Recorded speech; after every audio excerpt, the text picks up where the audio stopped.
বাংলাদেশি তরুণদের জন্য একটা সম্ভাবনার দ্বার উন্মুক্ত করেছে সসেজ ইন্ডাস্ট্রি। আপনি জেনে অবাক হবেন, প্রতি বছর হু হু করে বাড়ছে সসেজের চাহিদা আমাদের দেশের মার্কেটে। যদিও আজ থেকে 10 বছর পূর্বেই উন্নত বিশ্বে মানুষের দৈনন্দিন খাদ্যের একটা গুরুত্বপূর্ণ অংশ দখল করে রেখেছিল সসেজ। আপনি যদি তরুণ হয়ে থাকেন এবং নিজেই কিছু করতে চান, তাহলে হাতে গোনা মাত্র 2টি থেকে 3টি যন্ত্র ব্যবহার করেই এই ইন্ডাস্ট্রিতে নিজের অবস্থান শক্তপোক্ত করে নিতে পারেন। সসেজ সাধারণত মুরগি, গরু, এমনকি খাসির মাংস দিয়েও তৈরি করা হয়ে থাকে। সাধারণত আমাদের দেশে মুরগির মাংসের সসেজ খুবই গুরুত্বপূর্ণ।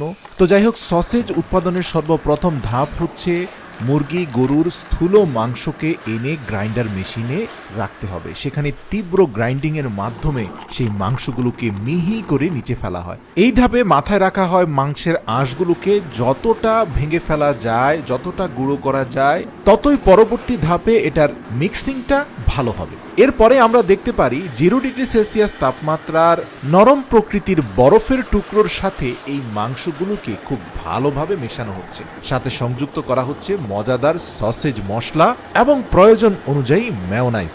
আরও সংযুক্ত করা হচ্ছে চিজ। প্রিয় দর্শক, এই গ্রাইন্ডার মেশিনটাই হচ্ছে মূলত সসেজের মূল উপকরণ তৈরির অন্যতম একটা মেশিন। এই মেশিনে দীর্ঘ সময় ধরে গ্রাইন্ডিং করে সসেজের মূল উপকরণের গুণাগুণটাকে খুব ভালোভাবে পর্যবেক্ষণ করা হয়। এখানে দক্ষ কর্মকর্তা কর্মচারীরা যখন বুঝতে পারেন যে মূল উপাদানটা যথেষ্ট পরিমাণে